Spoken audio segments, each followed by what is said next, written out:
Jean Quatremer, bonjour. Bonjour. Vous êtes correspondant historique du journal Libération depuis 30 ans désormais. Donc, si ce n'est pas de l'histoire, cela, qu'est-ce que c'est? Vous travaillez d'ailleurs pour le journal depuis 1986. Vous avez par ailleurs ouvert un blog qui s'appelle Coulisses de Bruxelles, qui est très suivi et connu, en 2005.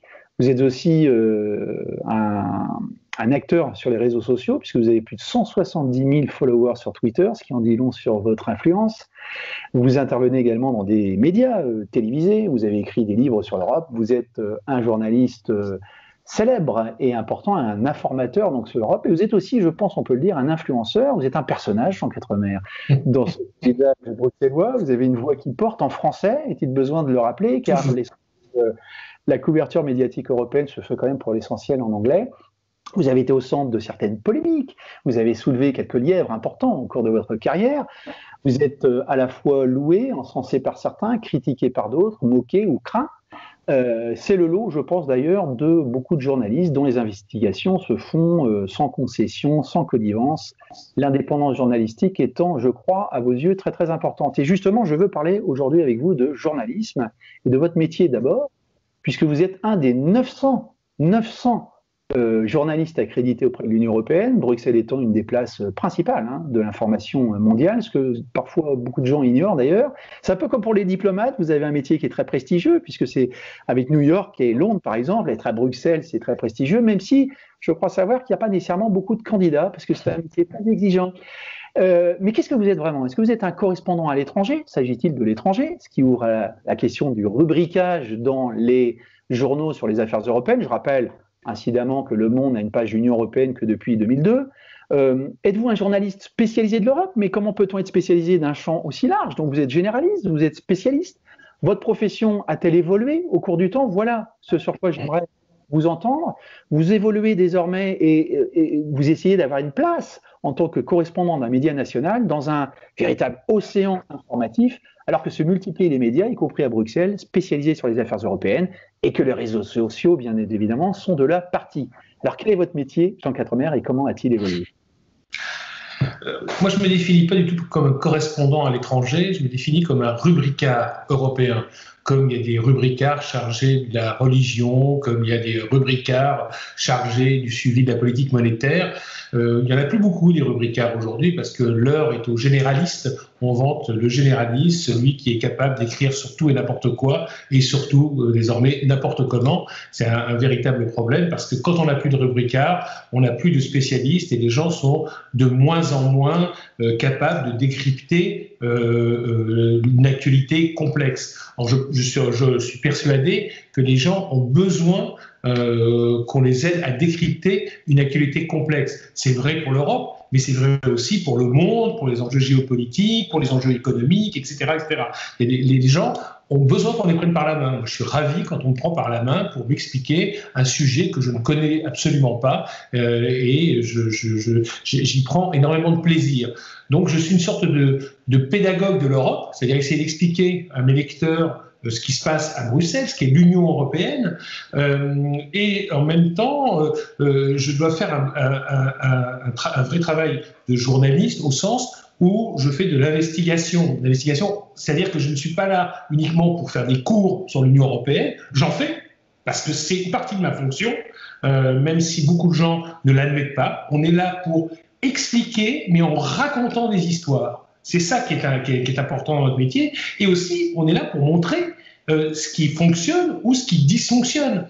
Parce que souvent, et ça c'est triste à dire, mais la bonne histoire, c'est quand ça dysfonctionne. Mais ce qui est intéressant, c'est que le dysfonctionnement permet de montrer le fonctionnement de la machine et d'être pédagogue sans en avoir l'air. Parce que si vous donnez une leçon de droit européen, d'institutions communautaires, etc., vous avez perdu votre lecteur. Hein. Il faut que votre lecteur soit accroché en 3-4 lignes, ce qui est parfois très, très, très compliqué dans les affaires communautaires. Je donne un exemple. L'affaire Selmayr, Martin Selmayr, du nom du secrétaire général de la Commission européenne, qui finalement est parti. Hein, je crois que je peux dire j'ai obtenu les démissions parce qu'il avait été nommé en violation du statut de la fonction publique européenne. Je veux dire que c'est pas simple. Qu'est-ce que c'est qu'un secrétaire général? Qu'est-ce que c'est que la Commission? qu'est-ce que c'est le statut de la fonction publique européenne, pourquoi c'est grave qu'il ait violé le statut de la fonction publique européenne, tout ça expliqué en 4 lignes et accrochez votre lecteur pour qu'il suive ça comme un véritable feuilleton, c'est pas donné à tout le monde. Donc voilà, moi je considère que j'ai vraiment de multiples fonctions, mais en aucun cas je ne suis un correspondant à l'étranger. Ça, c'est quelque chose que je refuse. L'Europe est une partie de l'actualité nationale. Alors, dans votre question, il y avait une sous-question, qui est comment est-ce qu'on peut être un spécialiste de tous les champs européens? On n'est pas un spécialiste de tous les champs européens. Moi, je découvre des sujets tous les jours. Je suis globalement un spécialiste de la politique européenne, ça oui, et de la politique monétaire, parce que je me suis spécialisé dans la politique monétaire.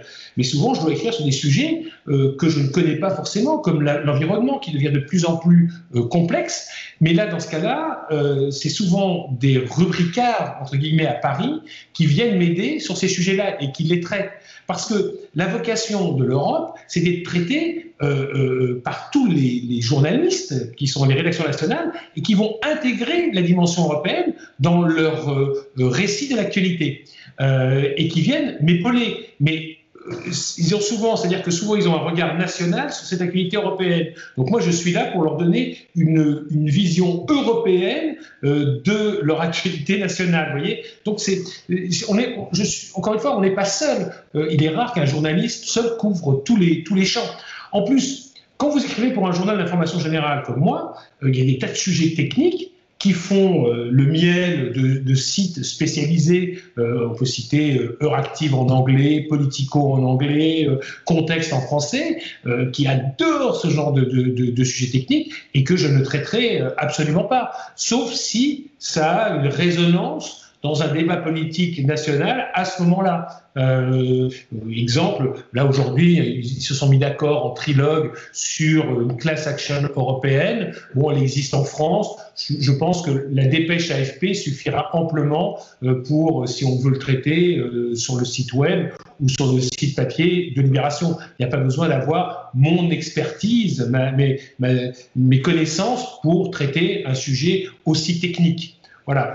Alors, le troisième point de ce métier, c'est que je crois qu'il a profondément changé, mais je crains qu'hélas, beaucoup de médias ne l'ont pas compris. Parce que il y a deux conceptions. Soit vous ne faites que suivre l'actualité, c'est-à-dire vous êtes un suiveur. C'est l'actualité qui s'impose à vous et vous traitez l'actualité telle qu'elle s'impose à vous. Il y a un point de presse de la Commission tous les jours à midi et il vous donne des communiqués de presse, il vous délivre la bonne parole de l'institution, de la Commission uniquement, il ne voit pas ce qui se passe au Parlement, etc. Et à partir de là, vous pouvez chaque jour faire un article sur le sujet que la Commission souhaite que vous traitiez. Et le problème, c'est que si vous faites ça, vous êtes une sorte d'agence. Peut-être une agence de presse qui écrit un peu mieux parce qu'on n'est pas tenu au style agence de presse qui est très très formaté, le style agence de presse. Mais voilà, vous faites une histoire qui est digne d'une dépêche. Je ne suis pas sûr qu'à l'heure des réseaux, à l'heure du net, où les dépêches sont très rapidement mises en ligne, vous apportiez quelque chose de plus, de répéter ce qui a été fait. C'est-à-dire que si vous êtes un suiveur, vous disparaissez. Moi, je pense que le métier aujourd'hui, ça doit plutôt être de créer nous-mêmes l'événement. On doit être à l'origine de l'affaire. C'est-à-dire que si la Commission, par exemple, présente... alors, il ne faut pas exagérer non plus. Il y a des figures imposées. Quand la Commission présente le fonds de relance de 750 milliards d'euros, vous devez en parler. Pourquoi? Parce que c'est un saut fédéral. Vous êtes obligé d'en parler. Mais quand la Commission présente, je ne sais pas, par exemple, un livre blanc sur les relations avec la Chine, et pour réfléchir aux relations qu'on doit avoir avec ce pays, est-ce que vous êtes obligé de le traiter à ce moment-là? Est-ce que vous ne pouvez pas le mettre de côté et puis préparer quelque chose sur, plus généralement, les relations de l'Union européenne avec la Chine pour l'éclairer davantage, voire ne pas le traiter et ce jour-là, sortir une affaire complètement différente, où vous devenez leader de l'information, où c'est vous qui créez l'information. Et moi, je suis plutôt dans cette optique-là, c'est-à-dire, je suis les figures imposées, Grand Conseil européen, crise, etc., mais pour l'actualité de tous les jours, le tout venant, je refuse de suivre cette actualité-là, de suivre au sens de coller à l'actualité, mais je dois créer ma propre actualité. C'est très important d'essayer de créer un événement. L'affaire Selmayr est un exemple emblématique ces dernières années, mais je veux dire que vous avez évoqué toutes les affaires que j'ai pu sortir au cours de mes 25 ans à Bruxelles, et chaque semaine, j'en sors dans le cadre de mes coulisses de Bruxelles. C'est aussi un papier qui paraît dans le journal, en 2 feuillets et demi, hein, c'est assez court comme format, mais chaque semaine, je sors une affaire. Là, cette semaine, c'est comment on a réduit au silence le commissaire Hogan parce qu'il est candidat à l'OMC. J'ai sorti l'affaire Mogherini, du nom de l'ancienne ministre des Affaires étrangères européenne, qui se fait bombarder en violation de toutes les procédures à la tête du Collège d'Europe à Bruges, etc., etc. Voilà. Donc, c'est un métier qui, à mon sens, a profondément changé, parce que l'information immédiate, pour moi, elle est disponible immédiatement sur le net, et donc c'est pas la peine que vous veniez répéter ce qu'ont fait les agences plus rapidement que vous, parce qu'ils savent travailler vite, ce que nous, journalistes de la presse écrite, on ne sait pas faire. C'est-à-dire que généralement, en une demi-heure, ils ont écrit un papier, vous, il vous faut 2 heures ou 3 heures pour écrire le même papier. En plus, une agence à Bruxelles, c'est une dizaine, une quinzaine, une vingtaine de personnes. Vous êtes généralement seul comme journaliste français, donc vous ne pouvez pas rivaliser avec une agence. Donc suivre l'actualité imposée par l'institution, ça, à mon avis, c'est la certitude de désintéresser le lecteur, parce qu'il se dit, au fond, 4 qu'est-ce qu'il apporte? J'ai lu la même chose sur le site de Boursorama, sur le site de TF1, le site de France 2, qui reprennent toutes les dépêches, et ça se suit comme ça, heure par heure, donc c'est pas la peine. Et est-ce qu'il n'y a pas un risque, si toutefois c'est votre démarche, de vouloir créer l'événement d'une certaine façon, comme vous le disiez, de céder à la mode du buzz, en fait, et de vouloir justement à tout prix susciter l'intérêt, quand bien même d'ailleurs l'intérêt n'a pas lieu d'exister? Vous voyez ce que je veux dire? Ça, c'est aux journalistes de faire son métier. Je vais vous donner un exemple. La façon dont les institutions communautaires ont maltraité les interprètes contractuels de l'Union. Franchement, est-ce que c'est une affaire importante ou pas? Moi, je trouve qu'elle est importante, parce qu'elle concerne quelques centaines de personnes qui sont généralement très bien payées, qui du jour au lendemain, là, pendant 3 mois à cause du confinement, ont été privées de toute ressource. Alors que les fonctionnaires, eux, ont continué à être payés normalement. Pourquoi c'est intéressant? C'est pas pour faire du buzz que je sors une histoire comme celle-là. C'est tout simplement parce que c'est tellement révélateur de la conception de l'Europe sociale que porte la Commission que c'est intéressant de le noter. Parce que entre le mot Europe sociale, dont se gargarise l'ensemble des dirigeants de l'Union européenne, et la réalité de terrain, c'est pas exactement la même chose. Or là, quand la Commission se retrouve confrontée à des gens qui, du jour au lendemain, ne peuvent plus payer leur loyer ou ne peuvent plus payer leur crédit immobilier parce qu'elle les prive de leurs ressources, de leur seule source d'ailleurs de revenus, elle n'en a rien à faire. Elle se montre d'une brutalité absolument inouïe. Donc vous voyez, il faut se saisir d'une affaire, non pas pour faire le buzz, mais pour montrer quelque chose, parce que ça montre toujours quelque chose. D'accord. Et ce faisant, vous faites beaucoup d'amis, évidemment. Et j'aimerais que vous disiez 2 mots là-dessus, mais c'est important parce que précisément, et c'est le problème de beaucoup de journalistes, la situation des journalistes en Europe n'est pas toujours aussi rose qu'on le croit. Est-ce que vous avez le sentiment que, couvrant les affaires européennes, par rapport aux institutions en particulier, vous pouvez malmener le cas échéant, vous avez fait allusion, vous avez la possibilité de faire votre travail de façon sereine et indépendante et normale? C'est très amusant souvent de voir les institutions communautaires qui sont quand même, qui se posent en arbitre des élégances en matière d'état de droit, en matière du respect de la pluralité, de la démocratie, de la presse, etc. Ne pas véritablement appliquer, je dirais, leurs recommandations quand ils sont à Bruxelles. Mais est-ce que c'est différent à Paris, à Berlin, à Rome? Je ne crois pas. C'est-à-dire que, évidemment, ça crée des tensions. Quand vous sortez une affaire, quand vous critiquez une politique, quand vous critiquez des morceaux de la vraie croix européenne, c'est mal pris. C'est le problème fondamental des institutions, pour moi, parce que autant à Paris ou à Berlin, vous critiquez le gouvernement vous boycotte, mais vous continuez à lui taper dessus, genre avec Mediapart, par exemple, les bras de fer permanents entre Mediapart et le gouvernement, ça ne porte pas à conséquence. En revanche, les institutions communautaires, elles ne peuvent pas se permettre de se comporter avec l'arrogance de nos gouvernements nationaux, parce qu'elles n'ont pas la légitimité de nos gouvernements nationaux. Et c'est là où elles sont toujours toujours perdante de se comporter de cette façon-là avec les journalistes. C'est vrai que on n'a pas de pression. Ou vous pensez à la Commission européenne, comme vous dites? Je pense à la Commission européenne. Hein. Le Parlement, c'est tellement protéiforme, tout comme le Conseil des ministres, que c'est différent. La Commission, c'est un bunker. Et puis ça ne s'est pas arrangé avec Ursula von der Leyen, qui a vraiment transformé la Commission en bunker, parce qu'elle a même transformé un bureau en logement sans fenêtre, où elle passe 24 heures sur 24, ce qui est un petit peu angoissant, je trouve, et assez révélateur de la façon dont fonctionne cette institution. La Commission, elle s'est érigée en gardien des morceaux de la vraie croix européenne. La vraie croix européenne, c'est quoi? C'est le traité de Rome. Ce sont ses compétences, elle se considère comme gardienne des traités, et elle considère que la façon dont elle interprète les textes, c'est la juste interprétation. Sa politique, elle est la gardienne des traités, Jean. Oui, elle est la gardienne des traités, mais elle croit qu'elle a toujours raison. Le droit, moi je suis juriste à l'origine, j'ai fait 10 ans de droit, je sais très bien qu'il n'y a pas une interprétation. Je veux dire, c'est comme les textes bibliques, on peut faire 36 000 interprétations. D'un même texte naissent plusieurs religions. C'est comme le statut du personnel, donc, pour Martin Selmayr. Différent, parce que là, c'est une violation directe de la procédure. On ne va pas rentrer dans le détail, mais en tous les cas, il y a une interprétation. Moi, à partir du moment, je ne partage pas leur interprétation.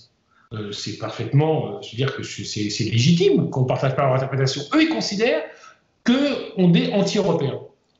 C'est-à-dire que toute critique ici à Bruxelles de la politique menée par la Commission ou de leurs décisions est perçue comme une attaque contre l'Europe.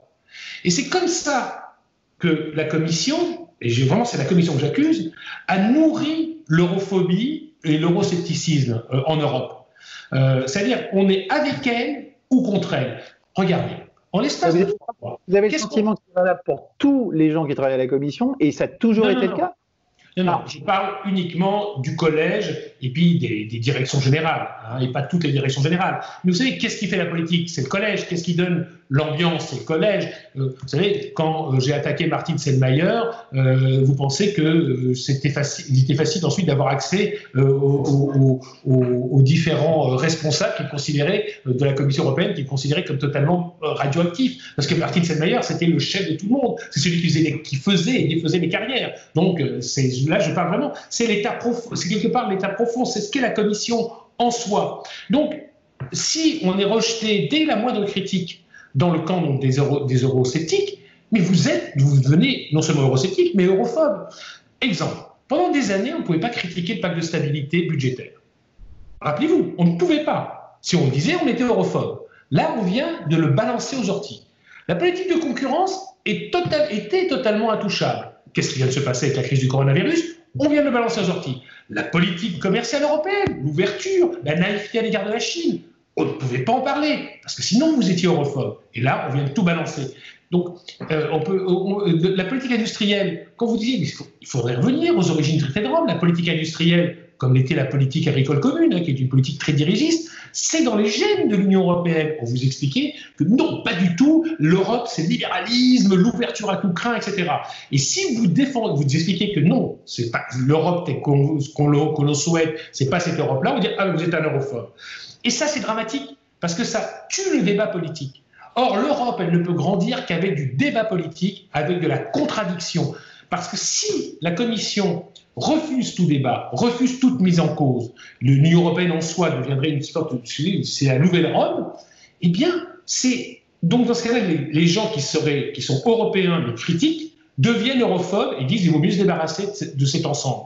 Et c'est comme ça que la Commission, au cours des 30 dernières années, moi je les ai vus se raidir, et de plus en plus, parce qu'évidemment, ils n'ont pas vu venir le référendum de 2005 en France et aux Pays-Bas, on a voté non au traité constitutionnel européen, donc c'est la citadelle assiégée.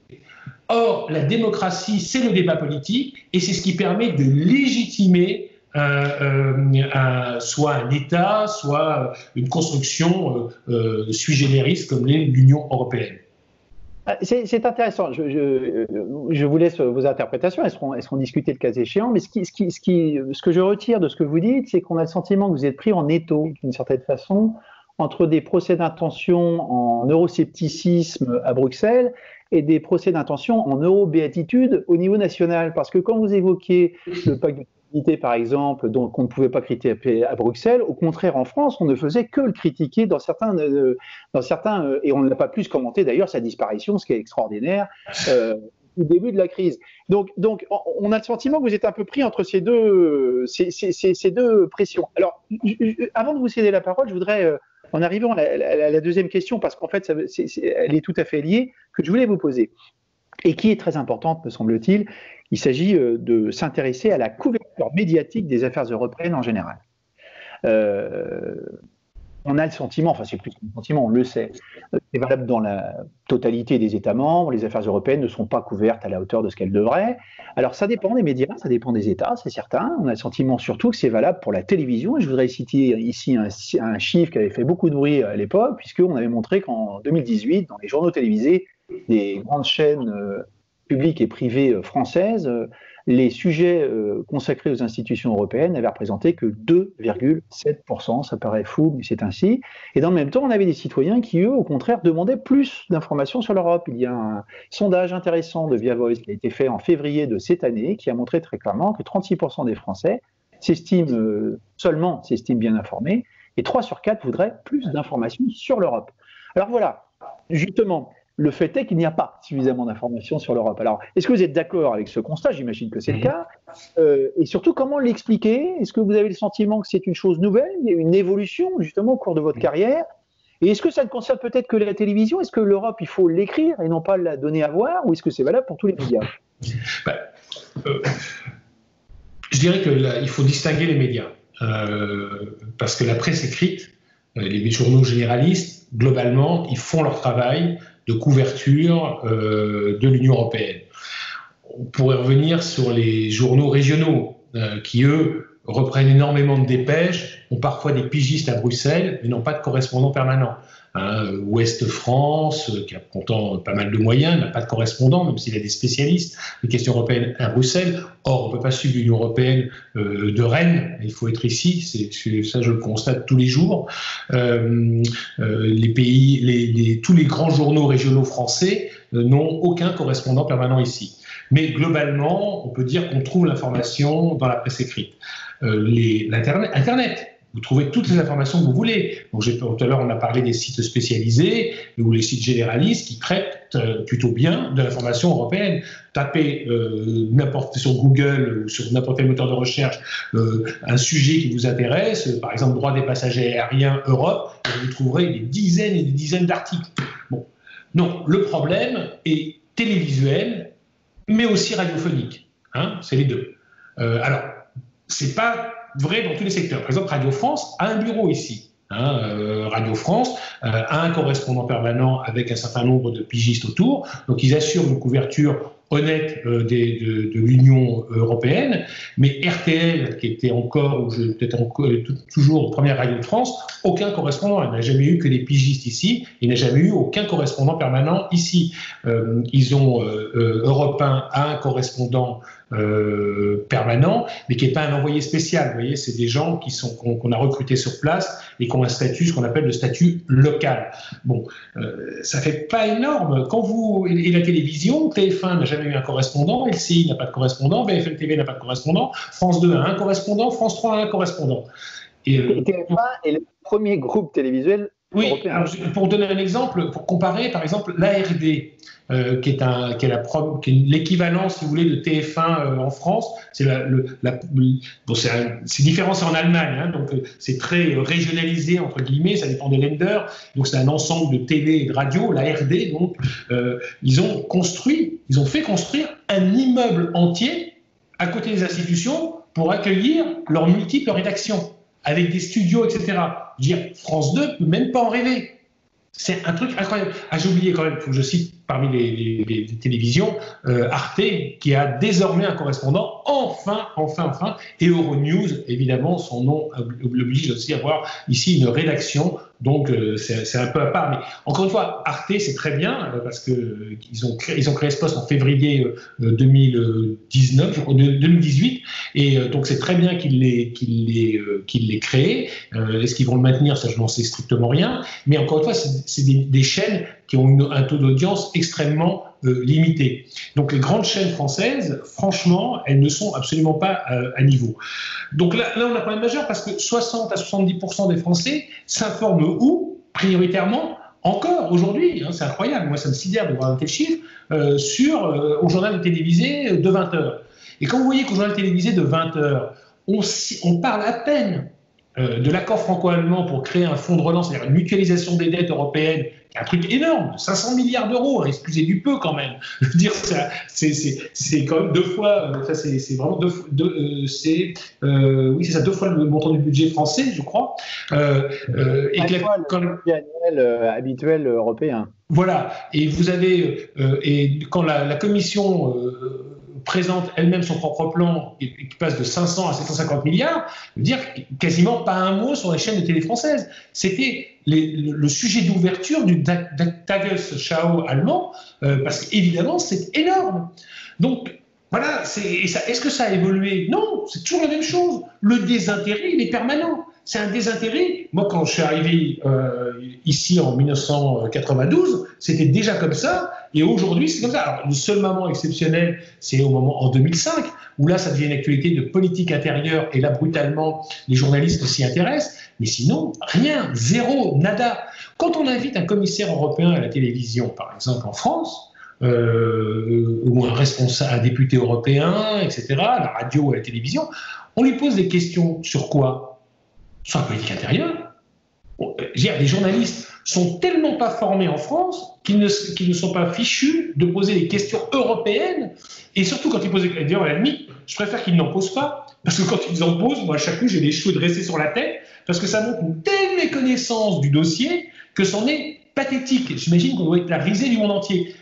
Et il y a un moment, il faut peut-être se poser la question, est-ce qu'on répond aux désirs des téléspectateurs? Ou est-ce que nos chaînes de télévision et de radio ne répondent pas aux désirs des téléspectateurs? Là, moi, je suis assez méfiant parce que, encore une fois, vous savez, les gens disent toujours « Ah, je veux plus d'informations européennes. Ah, je veux plus d'informations sérieuses. Ah, je veux plus de ceci. » Et puis, quand on leur donne le choix entre un documentaire sur Arte, sur l'Europe, et puis Koh-Lanta, regardez les scores d'audience. Vous savez, on regarde dans les journaux télévisés, là, ils surveillent minute par minute l'attention des téléspectateurs sur les différents sujets du 20h. Mais il ne faut pas se demander pourquoi, sur le sujet de 20h, on vous parlera en priorité de la météo et puis tout à la fin de l'Europe. Ça correspond aussi à la réalité de la demande. Alors, c'est toujours la même chose, la poule et l'œuf. Est-ce que si on faisait des sujets vraiment européens de façon à les rendre intéressants, est-ce que les gens ne suivraient pas? Ça, j'ai pas la réponse. Moi, je suis persuadé que oui. Ça, je pense que quand on fait des vrais sujets intéressants et qu'on raconte une histoire, ça intéresse les gens. Donc, comment expliquer le fait que les rédacteurs en chef... Pardon. La question que je vais vous poser, justement, je vais comprendre pourquoi on comprend de ce que vous venez de dire, qu'a priori, c'est la volonté de satisfaire prétendument l'audience. Voilà. Qui expliquerait ce pourquoi il y a un tel désaveu. Alors, je voudrais vous entendre là-dessus et savoir comment est-ce qu'on explique qu'il y a un tel désintérêt. Et puis, est-ce que vous pensez qu'il y a une responsabilité, je dirais, politique, d'une certaine façon, de ces médias dans une forme de méconnaissance ou de désintérêt vis-à-vis des affaires européennes? Alors... c'est vrai que moi, ça fait quand même maintenant 35 ans que je fais ce métier. Donc, j'ai rencontré beaucoup de rédacteurs en chef, de chaînes de télévision. Bon, les radios, c'est un peu différent, encore une fois, parce que vraiment, les radios ils sont entre la presse écrite, si vous voulez, et justement, les télévisions. Donc, j'ai rencontré des rédacteurs en chef, j'ai rencontré des producteurs de documentaires, etc., qui, eux, sont plutôt intéressés par les questions européennes et qui aimeraient en voir plus, parce que généralement, c'est des gens qui sont ouverts sur le monde, les producteurs, et donc ils sont vraiment extrêmement preneurs.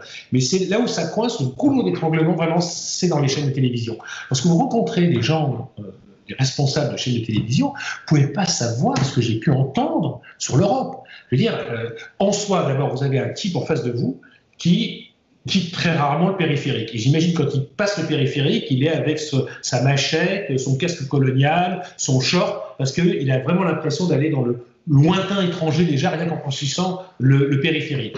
Il a le sentiment que la France, c'est le centre du monde. avec un peu les États-Unis, mais enfin, vous savez, c'est un peu bizarre, ils n'arrêtent pas de se taper dessus entre blanc et noir. Nous, on est le centre de la civilisation. Et pour eux, par principe, l'Europe, c'est chiant. Voilà. Moi, je l'ai entendu un nombre de fois. Vous pouvez même pas imaginer. Ouais, mais l'Europe, c'est pas près des gens. Ouais, mais l'Europe, c'est chiant. Même à l'Europe. Et on est mais complètement.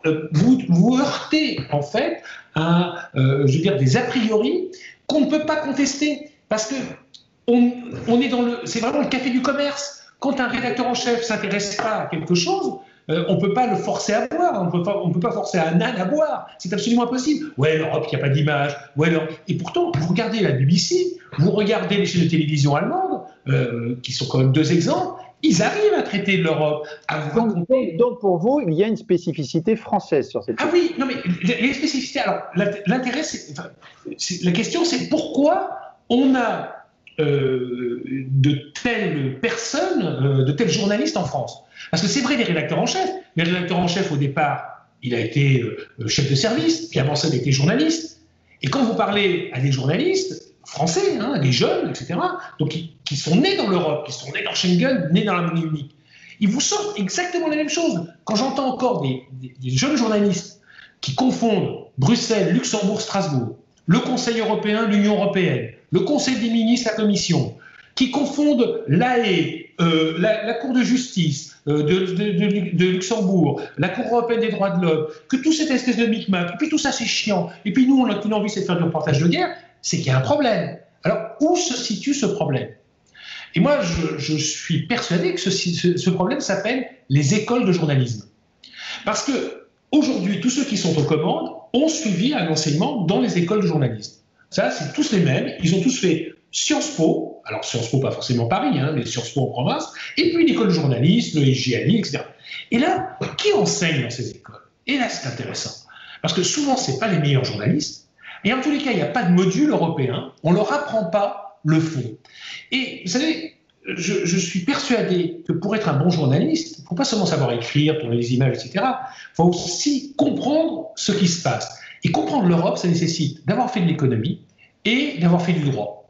C'est-à-dire les deux angles morts de la formation française. En France, vous pouvez faire 15 ans d'études sans faire 1 heure de droit, sans faire 1 heure d'économie. C'est complètement fascinant. Et donc, les journalistes qui font Sciences Po, puis ensuite l'école de journalisme, sont dans la même situation. Les questions juridiques leur échappent complètement. Tout ça, c'est emmerdant. Et le droit, si vous n'en avez jamais fait de votre vie, ça vous paraît effectivement très ennuyeux, très lointain. Et l'Europe, comme elle produit essentiellement de la norme, donc le droit étant ennuyeux, forcément, l'Europe est ennuyeuse parce qu'elle produit de la norme. Donc il n'y a pas d'histoire. Et à chaque fois que j'envoie un papier, moi, à ma rédaction, ce papier sur des sujets européens particulièrement ardus, tout le monde me dit « Ah ben c'est intéressant, effectivement, c'est un bon sujet, etc. etc. » C'est hallucinant. Je veux dire que oui, c'est intéressant, mais vous savez, quand vous écrivez un papier en France sur la réforme constitutionnelle, sur la loi sur l'état d'urgence sanitaire ou l'état d'urgence en soi, etc., c'est complexe aussi, la vie politique française, elle est complexe, et pourtant on n'hésite pas à se plonger dedans. Pour l'Europe, on a affaire à des gens qui, à mon avis, souffrent d'un problème fondamental de formation. Donc je pense qu'il faut réouvrir la formation, il faut ouvrir les écoles de journalisme, et il faut que les journaux prennent des risques en recrutant des gens qui ne sont pas et qui n'ont pas fait Sciences Po Paris. Alors le pire maintenant, c'est Sciences Po Paris et l'école de journalisme de Sciences Po Paris. Alors là, c'est la totale. Le gars qui est né dans le 7e arrondissement, qui fait Sciences Po Paris, l'école de journalisme, etc. Là, vous avez vraiment, là, c'est le serpent qui se mord la queue et on ne sait plus à qui on parle au bout du compte. Très bien. Écoutez, merci. J'espère que vos recommandations seront suivies des faits. En tout cas, ce qui m'intéresse, c'est surtout que l'Europe soit plus couverte qu'elle ne l'est aujourd'hui par des gens qui sont pertinents dans leurs commentaires. Merci, Jean-Gaspard. Merci. Je crains, hélas, que ça prenne beaucoup de temps pour que les choses changent. Je dis encore une fois, l'enjeu, c'est la télévision. Et je n'ai pas le sentiment qu'on prenne la bonne direction. Vous savez, ces derniers temps, tous les exemples montrent que ça se dégrade plutôt que ça ne s'améliore, notamment au journal de 20h. Un journal de 20h. Merci. Merci.